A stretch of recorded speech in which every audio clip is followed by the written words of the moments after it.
2019. I call this meeting to order and ask the clerk to call the roll. Trustee Kammerer? Here. Carbonaro? Here. Daney? Here. Gabrenya? Here. Hopkins? Here. Ranke? Present. And President Wallace is absent.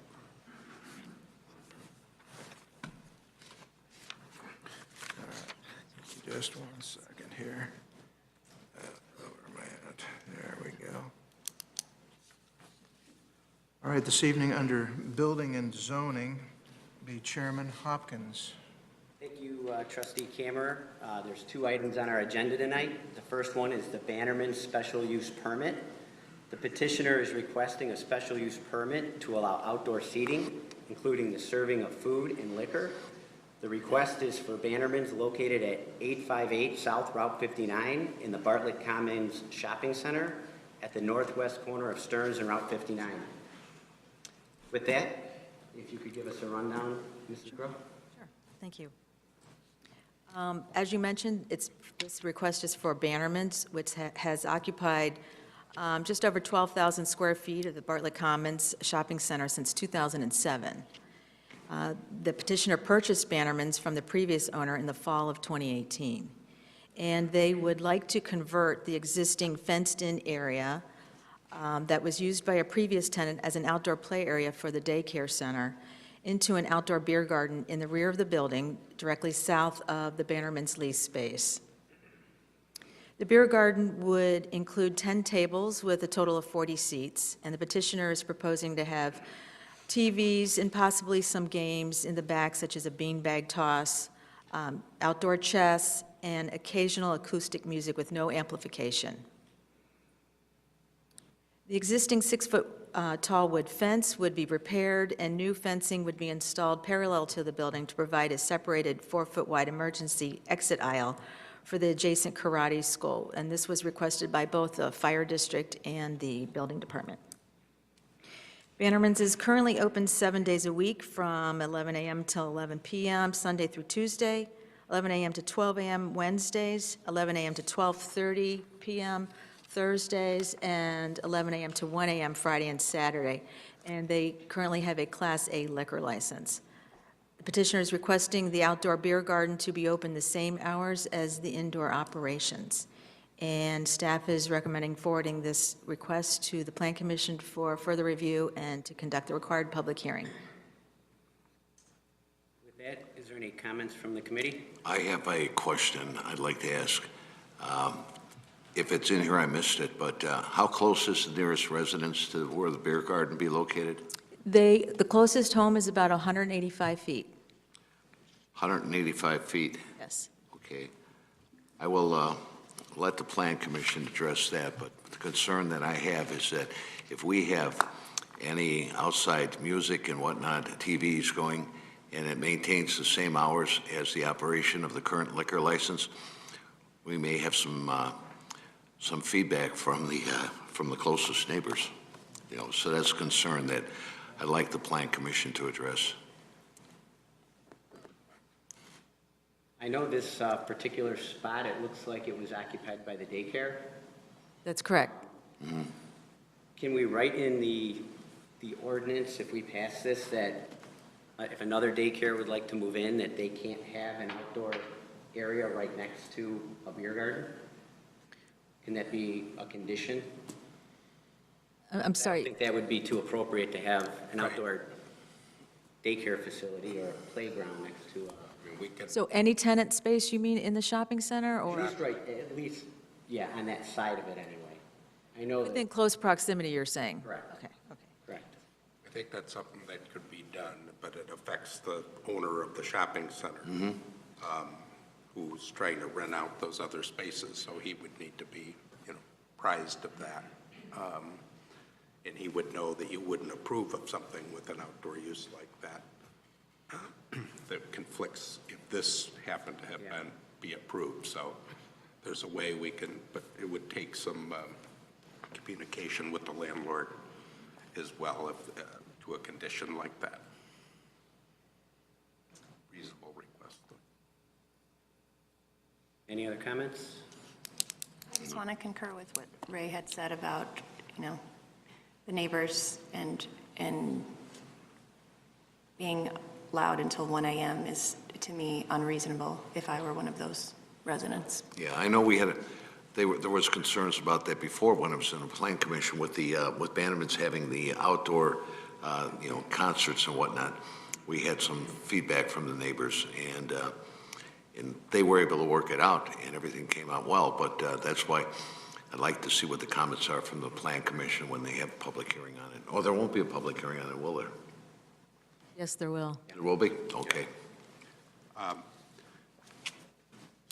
It may be just totally inappropriate use, and you may decide that, but just because this petitioner is asking for 2 a.m.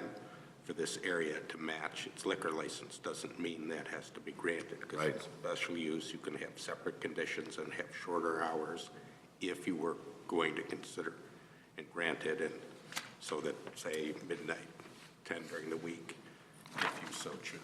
Just because the petitioner is asking for it doesn't mean that, it's an all or nothing proposition. Yeah, that was the intent of my question, exactly. I know we passed an outdoor beer garden for Brock on Prospect. Yeah. Can we keep that the same hours as their liquor license? Because I think their liquor license is like, No, they have a later liquor license. Yeah, later, They had a it's late later. one. yeah. And the beer garden there was much shorter. Yes, but the beer garden was limited till 10 p.m., Sunday through Thursday, and then midnight Friday and Saturday, which is different than their operating hours. What's the distance from, to the homes there, about? I think it's greater than, It is. It's it's probably greater closer than to 180 yes, feet. Yes. Have we had any complaints about the Brock's Beer Garden? Not to my knowledge. Chief, have we had any, I can't remember a complaint on that, no. I think that'd be interesting to know. I don't think we, Don't know that I necessarily take that in consideration, but I think it'd be interesting to know. okay. Well, we'll forward this on to the Plan Commission to do their review and to conduct their public hearing.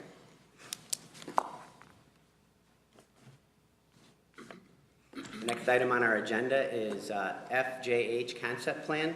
The petitioner is requesting a concept plan, a conceptual review of the proposed development project where the petitioner requests input and direction from the village board committee prior to their final submittal of an application. With that, could you also give us a rundown of that? I can. So this area, not necessarily this subject property, but this area has had some history with it over the years. And approximately 9 years ago, the 60 acres located north and west of this parcel was subject to a concept plan review. And this concept review was a combination of single-family detached residential estate-size lots, which are half-acre lots, and then SR2 and SR3 lots on the remainder of the property. And you can see the ER3 is up here, and, oops, located in this area. The SR2 is in this area.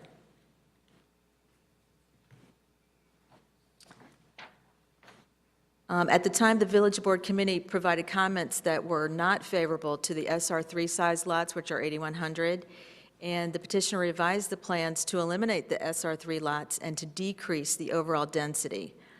And the plan I'm showing you now is the approved concept plan. The Village Board Committee advised the petitioner to make a full preliminary subdivision submittal, and based on the revised plan, however, the petitioner did not pursue further approvals. And the plans did not include the subject property that we will be discussing tonight. So the petitioner tonight is proposing to develop the 14 acres at the northwest corner of Army Trail and Petersdorf Roads with 29 single-family lots. They would be requesting to annex and rezone the property to the SR3 Suburban Residential Zoning District and a preliminary final plat of subdivision. I've included in the staff report the comparison of the SR3 bulk regulations in our zoning ordinance versus the proposed concept plan.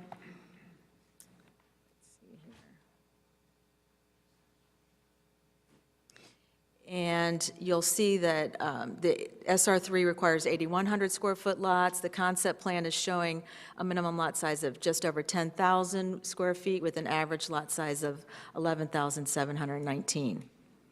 The plan includes 2 on-site stormwater detention facilities, a 10-foot wide multi-use path along the south side of the property, preservation of the wetland on the south side of the property, and a 10-foot wide landscape buffer along the east side to provide screening of Petersdorf Road and the Bartlett High School athletic fields. 2 points of access are proposed onto Petersdorf Road. The northern access point is fully aligned with the Bartlett High School access drive, and the petitioner is currently working with the property owner to the north for this off-site access point. The southern access point is approximately 350 feet north of Army Trail Road. The comprehensive plan designation for this property is currently mixed-use business park and estate residential. In the past, the village board and staff have questioned the viability of the proposed commercial uses along Army Trail as identified on the comp plan. Staff believes that residential uses may be a more appropriate use for this property along Army Trail. The land use designation that is consistent with this concept plan is suburban residential, which is 2 to 5 dwelling units per acre. The petitioner would be required to request an amendment to the future land use plan if they proceed with the formal application for residential uses. The trend of development in this area is estate residential and institutional uses. The residential subdivisions to the north along Schick Road and on the south side of Army Trail are rural subdivisions, which were developed under DuPage County's jurisdiction. Taking this property and the adjacent larger 60-acre parcel into consideration together, a density distribution with larger estate lots adjacent to the existing subdivision to the north, and an increase in density moving south to Army Trail may establish the best land use pattern, and this concept plan is consistent with that land use pattern. So the petitioner is here tonight. They are seeking direction and input from the Village Board Committee, and prior to them submitting a formal application submittal. Any questions from the committee? So I want to clarify a couple of things. What's the plan for the adjacent 60-acre parcel? What is our current plan for that? The land use plan today shows the Army Trail, and this is actually in their presentation. I'm going to borrow one of their slides. Right. Yeah. So mixed-use business park is all along the frontage of Army Trail Road, and north of that is estate residential. Okay. Because one of the things that concerns me popped up last week, right? We have the challenge of infill in town. And so you create these strange parcels, or even if they're relatively rectangular, that are difficult to develop. So and it's really not a comment to the current proposal, but my concern is about the balance of the property and what's going to happen and how is that going to be developed. Because I don't want to see us paint ourselves into a corner like we kind of did at the last village board meeting. So that's something that I'm going to keep in mind. Questions? I'm just kind of curious on the concept of the size and type of houses that are going to be built. Anyone want to speak to that at all?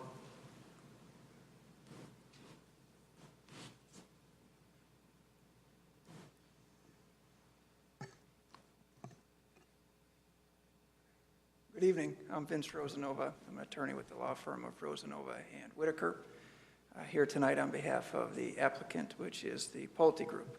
Also with me this evening is Rob Getz, as well as Patrick Cook, both with Pulte, and our land planner, Peter Plusqua, with SEMCON, all of us available to answer any questions, and thank you for the opportunity to appear before you this evening. Roberta, can we go to the next slide, please? By way of background, Pulte Group is one of America's largest home building companies. They currently have 49 communities, or they're currently in 49 markets across 26 states throughout the country. Last year, they celebrated their 70th anniversary, and they're very proud of their deep roots within the Chicagoland area.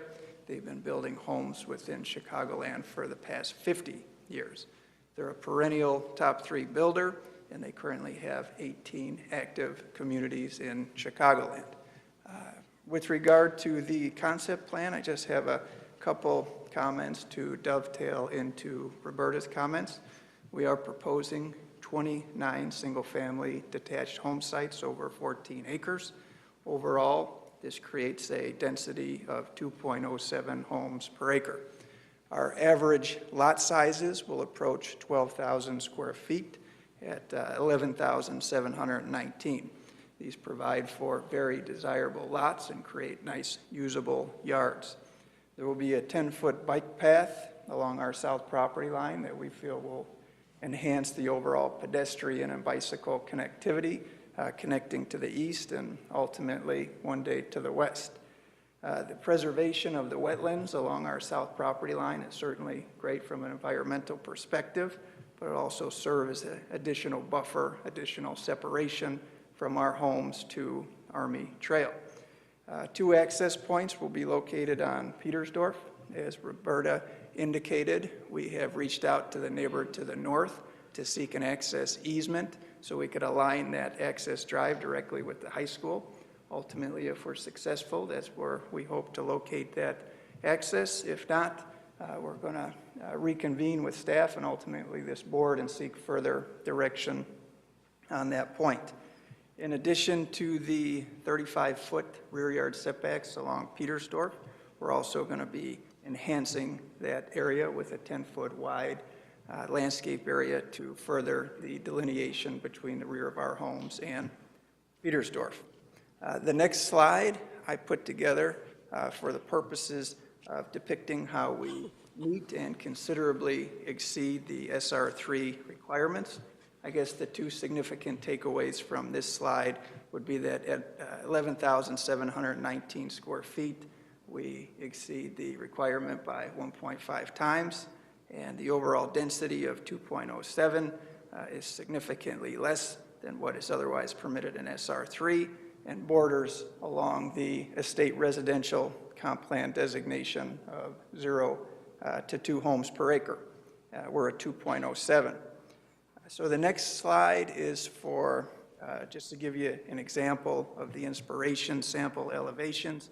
This is the Westchester model, which is currently well received in the Naperville market. It's a traditional 2-story home anticipated for a step-up buyer. For a community such as this, we would anticipate about 4 or 5 floor plans.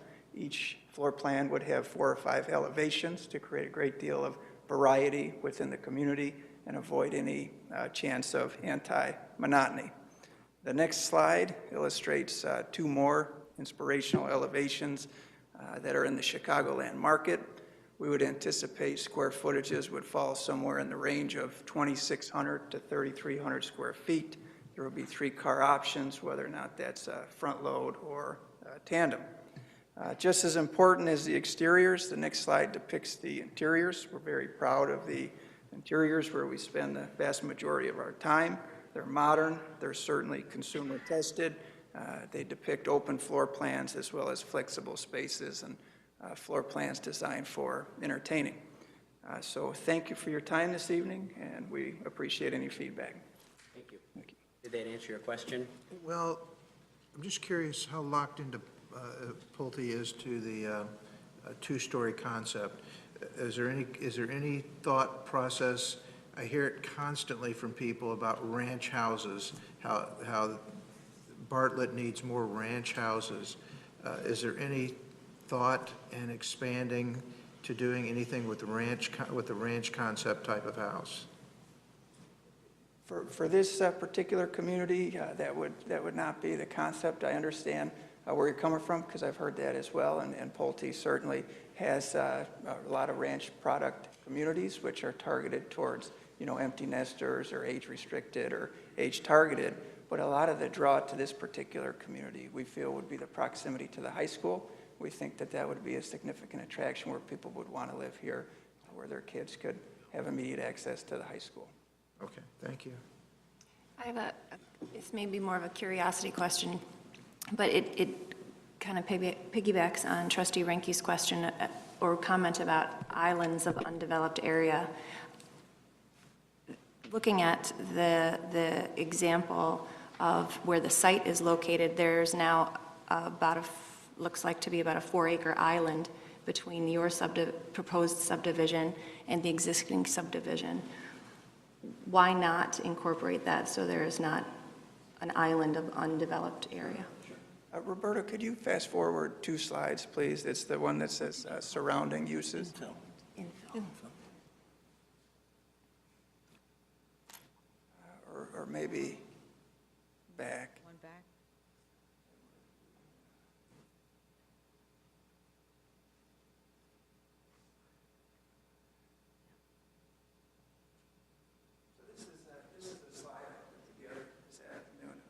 What it does is it really depicts the residential character of the area. So to the south, you have residential, you have institutional church, or use, a church on the corner. To the southeast, residential as well. And to the west, the comprehensive plan indicates a mixed-use business park and residential, and to the north, that's residential as well. So my answer is really twofold. I think the trend of development in this area is going to be residential overall. My personal opinion is as you transition from the intersection of Army Trail, which is a major arterial highway, to the west and north, and ultimately you can transition into lower density. Perhaps estate residential isn't the optimal use at that intersection. And then the property to the south and north, I believe, is all the same property, and that would probably all come in together with a consistent residential land use. By way of history, this was part of the old Harbecke farm. And there was a couple of builders who came through, and the village had a belief that on this corner that potentially it could be some big box type of developer, because there was an interest. And developers put in contract, and the village turned down a residential development. And it wasn't annexed to the village. It was, but ultimately there was litigation at the county level, partly because we turned it down. And it went on for years. And when that finally was resolved, Mr. Harbecke hung on to this piece. There had been some talk that this could be a stadium. And so it kind of stayed out in the comp plan, never was amended, even though they had land planners who testified way back then that this should be residential. But the village held out hope that maybe if we held out long enough, that those commercial developers would come back and they might be interested in this piece. Well, over the test of time, and when you're looking at the LaSalle factors, you look at how long properties remain vacant.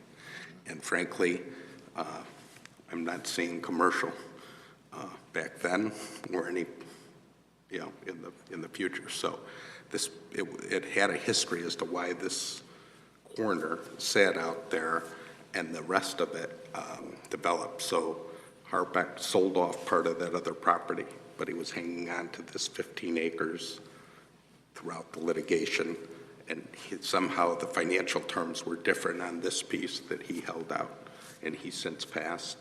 And you're hearing a plan with seems to be a reasonable zoning change, but it goes to your point, Trustee Ranke, relative to how do we have this different zoning on this small corner piece. It was all part of that history.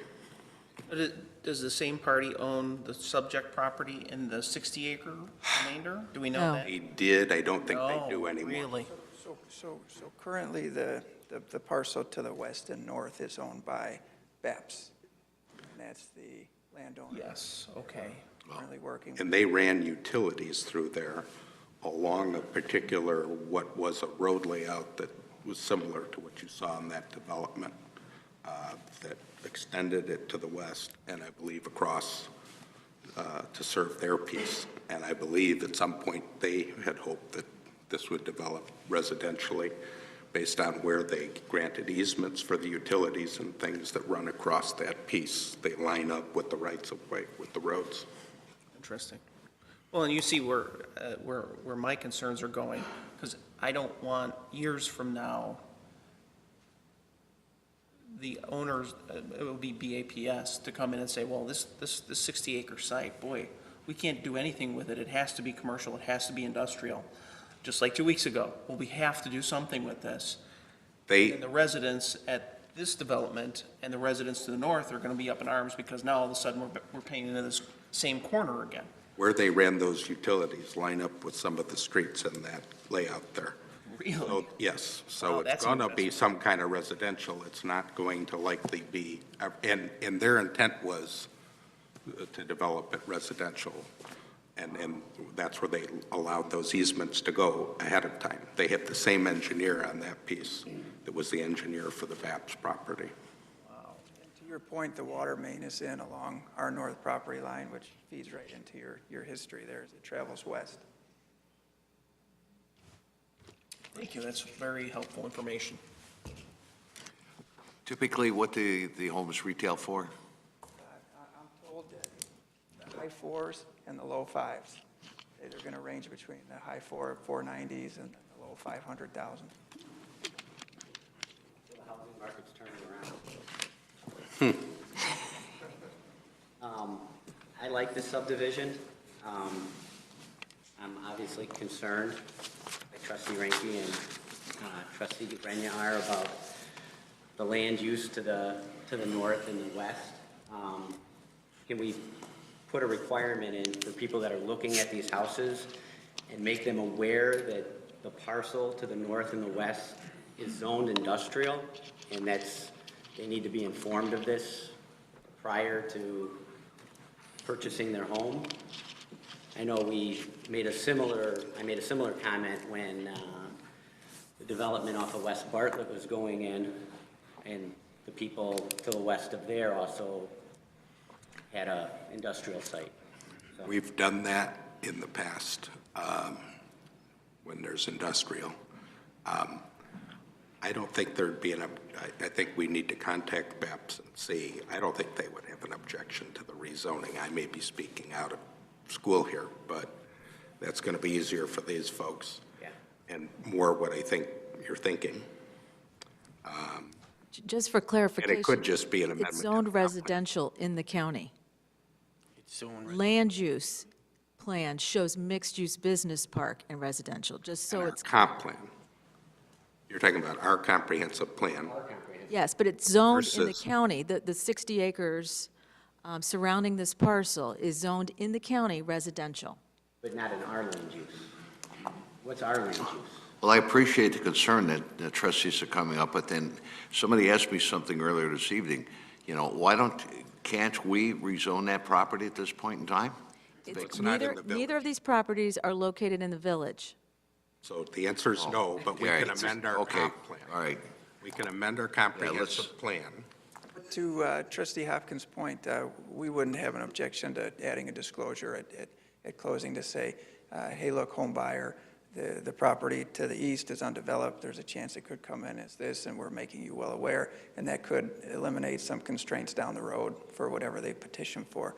But it's also my understanding that the village may be reviewing its 2004 comprehensive plan to see if the current depiction is Yeah, they of should. the current times. I think that's what we can Fantastic. commit to. Right. is That we should review the comp plan for that area. Exactly. And this is just conceptual at this point, so they'll be coming back before our committee. And Yep. you have a time frame? This meeting is really to check and make sure that we're on the right path, and if we get that feeling, then we'll regroup with our design team, we'll meet with staff, and we'll really start looking at the nuts and bolts, and that could probably happen within the next 60 to 90 days, and then plan commission, and then back before this board. Does anyone have any objections to them moving forward? No, I'd like to see them move forward. Yeah, I would too. I think the site, I like the site plan, I like the layout, I like the houses. You're happy? I'm happy. Good. Thank you very much. Thank you. Any other comments from staff? Okay. That's all we have under building and zoning tonight. Thank you, Trustee Hopkins. Next on the agenda is the Community and Economic Development. Trustee Grubrina. Thank you, Mr. Chairman. First on our agenda is the Project Oak.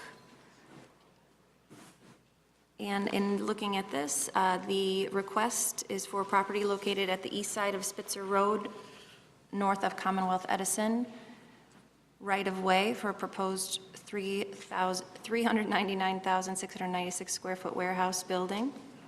I would defer, if I would, to Roberta for more explanation. Thank you. So as stated, it's for a site plan review tonight for a 400,000 square foot warehouse building, which would be their phase one, with a 75,000 square foot future addition as part of phase two on 26 acres. And this is located on a proposed lot 1 in the Brewster Creek Business Park in Cook County. A 17,000 square foot office space is identified at the northwest corner of the building, with the remaining 382,000 square feet designated for warehouse space. The building would be constructed with insulated precast concrete panels with recessed precast accent panels, and the color palette would be consistent with color accents of white and gray with blue and orange accents. Pre-finished metal canopies would be located over the entranceways and over the patio, and the overall proposed height of the building would be 44 feet. But to allow for some flexibility within the interior of the building, the petitioners are requesting a special use permit to increase the maximum height allowed for the building from 45 feet to 50 feet. I have a rendering here as well, a couple renderings. The site plan identifies 62 exterior docks, and in the I-2 EDA zoning district, it requires that docks be enclosed and recessed 15 feet from the front building elevation due to their location along, if they front along a street. In this case, it would be Jack Court. And the petitioner is requesting a variation from this requirement along the north side of the building. Landscaping, including evergreen trees, will be incorporated along the north property line, and the required parkway tree plantings along Jack Court will also provide screening of this loading area from the roadway. 3 curb cuts are proposed along Spitzer, which is the west property line, and 1 along the future Jack Court, north property line. Passenger vehicles would utilize the 2 northern curb cuts to access the employee parking area, with the southernmost curb cut to be utilized as an entrance exit for trucks only. The curb cut on Jack Court is identified as an exit only for trucks. Each of the curb cuts for the truck entrance exits would be gated, with trucks equipped with an electronic system that would enable them to access the loading areas. The petitioner is requesting a variation to allow for a reduction in the required number of parking spaces on the property. The site plan identifies 272 spaces. The zoning ordinance requires 447 spaces for phase 1. And if phase 2 were built, a total of 522 parking spaces would be required. The plan does, however, identify 253 future land bank parking spaces, which would increase the total parking provided on the site to 525, and if constructed, would satisfy the zoning ordinance requirement. The site plan also identifies 30 truck trailer stalls for additional parking along the south property line, and landscaping is proposed adjacent to this parking area. A 7-foot-high black vinyl-clad chain-link fence is proposed within the corner side yard along future Jack Court to secure the loading dock areas. This fence does exceed the 4-foot height maximum permitted in a corner side yard, and as a result, the petitioner is requesting a variation to allow for the proposed fence height. The photometric and landscape plans are currently being reviewed by staff, and we do recommend forwarding the petition to the Zoning Board of Appeals and the Plan Commission for further review and to conduct the required public hearings. I'm very anxious to see what the ZBA and Plan Commission would say about this, because of the fact that this is the Cook County portion of Brewster Creek, and we've been starving to get somebody out there in Cook County. Is the petitioner present this evening? They are. They are?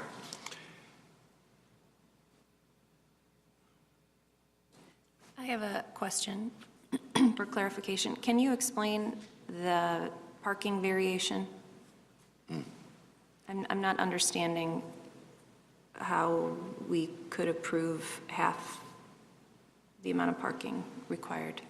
The petitioner can elaborate if need be, but At this time, for their Phase 1, they don't require as many parking spaces as our zoning ordinance requires. For their operations? Yes. So they're proposing 272 spaces, and they feel that is adequate. If need be, and if they expand to the 75,000 square feet and they need additional parking, they have land banked 253 spaces, and they would, if the village finds that there's a need for the additional parking, we can request them to put that in, or if they find the need is there earlier, they can put it in as well. But because they're not meeting the current zoning ordinance requirement, they have to ask for a variation.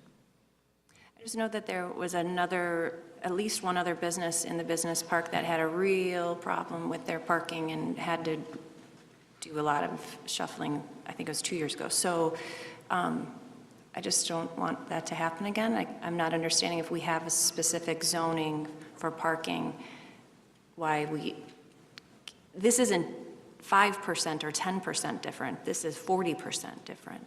And I can tell you the other user that has had actually two land banking parking agreements with the village, there has been no parking problem. Okay. And I would also assume that the petitioner is going to have a fairly good understanding of its parking utilization. You know, I think your point's very well taken. I like the fact that we're using the land banking technique to sort of hedge our bets if there is a change. And I'm sure we'll learn more about the petitioner as time goes on. Okay. We currently have no parking signs on the streets in Brewster Creek. Do we have those? Yeah. So Yeah. And there's no parking on the street anyway, so, yeah.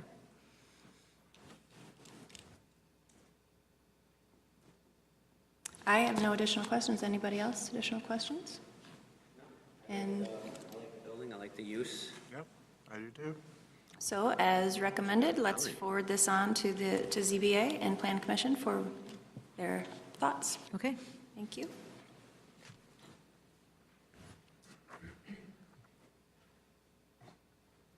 All right, next on our agenda is from the Bartlett Tap. The petitioner is requesting a special use permit to allow live entertainment indoor only, utilizing a small amplification device. The petitioner plans to host live music, comedy nights, open mic events, and trivia nights on a recurring basis. The subject property is located on the south side of West Bartlett Road, between South Oak and South Main Street. Anything additional, Roberta? Oh, that's it. I think that based on the amount of work Mr. Castilla has done, and he's been well received in our community, he's asking only for an indoor permit at this point. I don't have any concerns for this. Do anybody else? I talked to the owner, and he had approached us that one evening, and he had talked about like a little jazz group and whatnot. In fact, we're going to experience that for the most part tomorrow evening, and he didn't have any intentions of having any rock bands in or anything like that. He wanted everything to low-key. And the one interesting thing that he did say is he wanted to keep it as a family destination. That's the word he used, destination. And I don't think he'd have any problem, we're going to experience any problem or have any complaints with this. He seems extremely sincere in his desire to have that as a destination. Anything additional? If we could then, let's send that to Plan Commission for further review and to conduct a public hearing. Okay. That is all for our committee this evening, Mr. Chairman. Thank you, Trustee Gabrinia. Mr. President Pro Tem.